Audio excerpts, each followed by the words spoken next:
യെശയ്യാ പ്രവാചക പുസ്തകം 14-ാം അധ്യായം 27-ാം വാക്യം. സൈന്യങ്ങളുടെ യഹോവ തീരുമാനിച്ചിരിക്കുന്നു, നിർണയിച്ചിരിക്കുന്നു. ഉലകത്തിന്റെ അധിപനായ സൃഷ്ടാവായ യഹോവയായ ദൈവം നിർണയിച്ചിരിക്കുന്നു. He has decided. ആ തീരുമാനത്തെ ദുർബലമാക്കാൻ ആർക്ക് കഴിയും? അവന്റെ കൈ നീട്ടിയിരിക്കുന്നു, അത് മടക്കുന്നവനാ. ദൈവം തീരുമാനിച്ചിരിക്കുന്നു, അതിനെ തടുക്കുന്നവനാ. അവൻ കരം നീട്ടിയിരിക്കുന്നു. സ്തോത്രം. ആരതിനെ തടുക്കാൻ കഴിയും? നന്നായിട്ട് ജീവിതം കൊണ്ട് ദൈവത്തെ അനുഭവിച്ച യോബ് പറയുക, നിനക്ക് സകലവും സാധ്യമെന്നും നിനക്ക് അസാധ്യമായിട്ടൊന്നുമില്ല എന്നും ഞാൻ അറിയുന്നു കർത്താവേ. നമ്മുടെ സാഹചര്യങ്ങൾ വിരോധമാകുമ്പോ നമുക്ക് എത്ര പേർക്ക് കരയാൻ കഴിയും? കർത്താവേ, നിനക്ക് അസാധ്യമായിട്ടൊന്നുമില്ല എന്ന് ഞാൻ എന്റെ അനുഭവം കൊണ്ട് അറിയുന്നു. നിനക്ക് കഴിയാത്തൊരു കാര്യവുമില്ല, നിനക്ക് അസാധ്യമായിട്ടൊന്നുമില്ല എന്ന് ഞാൻ അറിയുന്നു. സ്തോത്രം. ഇതാ വിശ്വാസത്തിന്റെ പ്രഖ്യാപനം. പ്രിയമുള്ളവരെ, ഇതാണ് ദൈവ കുഞ്ഞുങ്ങൾക്ക് വേണ്ടത്. സ്തോത്രം. നമുക്കൊന്നും അനുകൂലമായിട്ടില്ല, നമുക്കെല്ലാം പ്രതികൂലമാണ്. പക്ഷെ ആ പ്രതികൂലത്തിന്റെ നടുവിലും ജയകരമായി നടത്തുന്ന ഒരു ദൈവം നമുക്കുണ്ട്. സ്തോത്രം. അപ്പൊ പറഞ്ഞെന്താ, ഒരു മനുഷ്യന്റെ പദ്ധതിക്കും ദൈവത്തിന്റെ പദ്ധതിയെ തടുക്കാൻ കഴിയത്തില്ല. കഴിഞ്ഞ ദിവസം ബൈബിൾ ക്ലാസ്സിൽ നമ്മൾ പറഞ്ഞു അല്ലെ, ദൈവം മനുഷ്യനെ ഉപയോഗിക്കുന്നു. ദൈവം കാലാകാലങ്ങളിൽ മനുഷ്യനെ ഉപയോഗിക്കുന്നു. പക്ഷെ എന്തില്ല, God never depended on that man. ദൈവം മനുഷ്യനെ ഉപയോഗിക്കും. God uses people, but God never depended on them. അവൻ ഉപയോഗിക്കുന്നെങ്കിലും ഒരിക്കലും എന്തില്ല, ദൈവം ആ മനുഷ്യനിൽ ആശ്രയിക്കുന്നില്ല. നമ്മൾ ഒരാളെ ഉപയോഗിക്കുമ്പോ, നമ്മളൊരു കാര്യം ചെയ്തെടുക്കാൻ അയക്കുമ്പോ we are dependent on them. മനുഷ്യരല്ലേ, മനുഷ്യൻ തെറ്റിപ്പോകും. അവന്റെ ഹൃദയ വിചാരങ്ങൾക്കൊത്തവണ്ണം അവൻ പ്രവർത്തിക്കും. ഇസ്കരിയോത്ത് യൂദ ദൈവത്തോട് കർത്താവിനോട് കൂടെ നടന്നവനാ. അവസാനം അല്പം ചില്ലി കാശ് കണ്ടപ്പോ കർത്താവിന് ഒറ്റിക്കൊടുത്തു. പക്ഷേ കർത്താവ് ഈ താണഭൂമിയിലേക്ക് ഇറങ്ങി വന്ന ലക്ഷ്യം, അല്ലെങ്കിൽ കർത്താവിനോടുള്ള ലക്ഷ്യ പ്രവർത്തിക്ക് എന്തെങ്കിലും തടസ്സമുണ്ടായോ പ്രിയപ്പെട്ടവരെ? ദൈവത്തിന്റെ പദ്ധതി അല്ലെങ്കിൽ അവന്റെ ഹൃദയത്തിലെ വിചാരങ്ങൾ തലമുറയായി നിലനിൽക്കുന്നു. ഹല്ലേലൂയ. അത് ശാശ്വതമാണ്. അവന്റെ ആലോചന ശാശ്വതമാണ്. മനുഷ്യന്റെ ആലോചനയൊക്കെ താൽക്കാലികമാണ്. എവിടെ?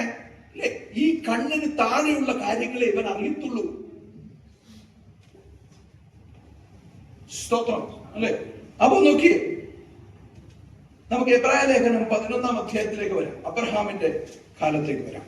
എബ്രായ ലേഖനം 11-ാം അധ്യായം 9-10. ഹീബ്രൂസ് 11:9-10. വിശ്വാസത്താൽ അവൻ വാഗ്ദത്ത ദേശത്ത് ഒരു അന്യദേശത്ത് എന്ന പോലെ ചെന്ന് വാഗ്ദത്തിന് കൂട്ടവകാശികളായ ഇസ്ഹാക്കിനോടും യാക്കോബിനും കൂടെ കൂടാരങ്ങളിൽ പാർത്തുകൊണ്ട് ദൈവം ശില്പിയായി നിർമ്മിച്ചതും അടിസ്ഥാനമുള്ളതുമായ പട്ടണത്തിന് വേണ്ടി കാത്തിരുന്നു. പ്രിയമുള്ളവരെ, അബ്രഹാം വാഗ്ദത്തത്തിന് കൂട്ടവകാശികളായ തന്റെ കുഞ്ഞുങ്ങളോട്, ആരോട്? ഇസ്ഹാക്കിനോടും യാക്കോബിനോടും കൂടെ എന്ത് ചെയ്യുന്നു? സ്തോത്രം. ഇസ്ഹാക്കിനോടും യാക്കോബിനോടും കൂടെ കൂടാരങ്ങളിൽ പാർത്തു. അപ്പോൾ അബ്രഹാം പിതാവ് വളരെ ധനാഢ്യനായ ഒരു മനുഷ്യനാണ്. ആ കാലത്ത് വളരെ സമ്പന്നനായ മനുഷ്യൻ. ദൈവം വേണ്ടതെല്ലാം വേണ്ടതുപോലെ നൽകിയിരിക്കുന്ന ഒരു മനുഷ്യൻ. ഇവിടെ പറയാ താൻ എന്ത് ചെയ്തു? വാഗ്ദത്തങ്ങളിൽ കൂട്ടവകാശികളായ തന്റെ മകനാകുന്ന ഇസ്ഹാക്കിനോടും അവന്റെ മകനാകുന്ന യാക്കോബിനോടും കൂടെ എന്ത് ചെയ്തു? കൂടാരങ്ങളിൽ പാർത്തു. ഈ കൂടാരങ്ങളിൽ പാർത്ത് ദൈവം ശില്പിയായി നിർമ്മിച്ചതും അന്ന് വരെ കണ്ടിട്ടില്ല. അപ്പൊ ദൈവം ശില്പിയായി നിർമ്മിച്ചതും അടിസ്ഥാനമുള്ളതുമായ പട്ടണത്തിന് വേണ്ടി അവർ കാത്തിരുന്നു. ഏതാ ഇതിന്റെ അടിസ്ഥാനം?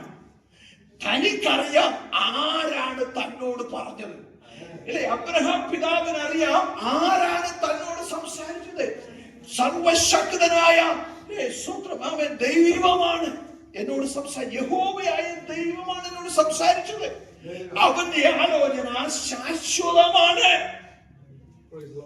ഞാൻ ഇല്ലാതായി തീർന്നാലും എന്റെ തലമുറ ഇല്ലാതായി തീർന്നാലും ദൈവത്തിന്റെ വാഗ്ദത്തത്തിന് ഒരു മാറ്റവുമില്ല. 2 കൊരിന്ത്യർ ലേഖനം 1:20 ക്രിസ്തുവിൽ ദൈവത്തിന്റെ വാഗ്ദത്തം ഏറെ ഉണ്ടെങ്കിലും ദൈവത്തിന്റെ വാഗ്ദത്തം പ്രിയമുള്ളവരെ ഏറെ ഉണ്ടെങ്കിലും ക്രിസ്തുവിൽ എന്നും അത് എന്നും ആമേൻ എന്നും തന്നെ.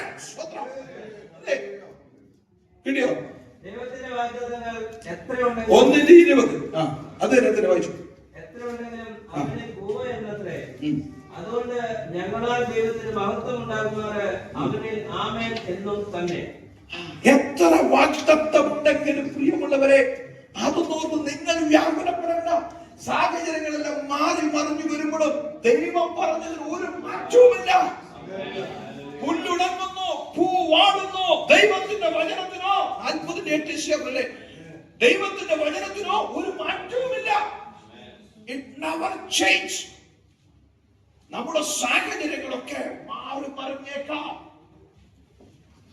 നമ്മളോട് ഒന്നേ പറയുന്നുള്ളൂ, സ്തോത്രം, അവൻ തക്ക സമയത്ത് നിങ്ങളെ ഉയർത്തേണ്ടതിന് 1 പത്രോസ് 5:6 അവന്റെ ബലമുള്ള കൈക്കീഴിൽ താണിരിക്കുക.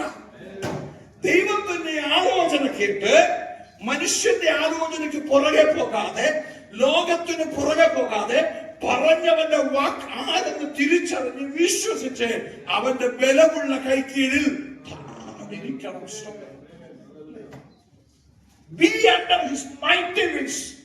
ബലമുള്ള കൈക്കീഴിൽ. ഈ ബലമുള്ള കൈക്കീഴ് എന്ന് പറഞ്ഞാ ഇല്ലേ?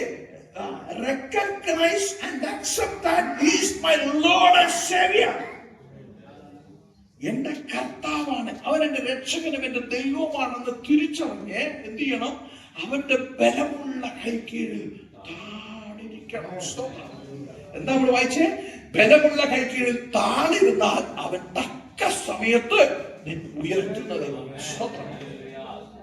അപ്പൊ നേരത്തെ പറഞ്ഞൊരു കാര്യമുണ്ട്. അബ്രഹാമിന് എങ്ങനെയായിരുന്നു?